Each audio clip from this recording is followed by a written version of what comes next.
কাছের কিছু মানুষকে আজকে দুপুরে বাড়িতে খাওয়ার জন্য নেমন্তন্ন করেছি, যার মধ্যে ম্যাক্সিমাম মিঠাইয়ের বয়সী বাচ্চা।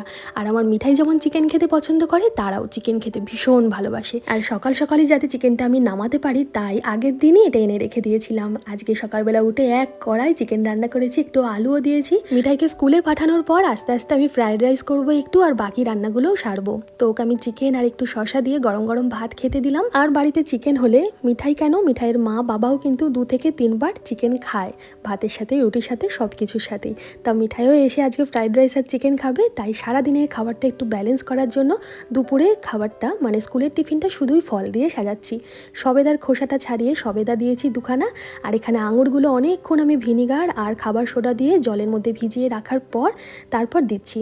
যে সমস্ত ফলগুলোর খোসা ছাড়িয়ে আমরা খেতে পারি না, যেমন আঙুর, পেয়ারা, সেই সমস্ত ফলগুলো বিশেষ করে বাজার থেকে আনার পর একটু ভিনিগার আর খাবার সোডা দিয়ে অনেকটা জলের মধ্যে 1-1.5 ঘন্টা ভিজিয়ে রাখার পর যদি আমরা খাই, তাহলে অনেকটা সারমুক্ত ফল আমরা খেতে পারি।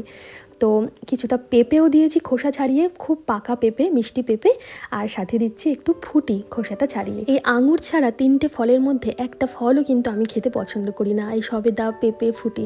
তবে মেয়ে খেতে শিখেছে, খেতে ভালোবাসে জেনে বা ভেবেও আমি খুশি হই। ও খুব তৃপ্তি করে আজকে টিফিনটা খাবে। আপনাদের ভিডিওটা কেমন লাগলো কমেন্ট করে জানাবেন।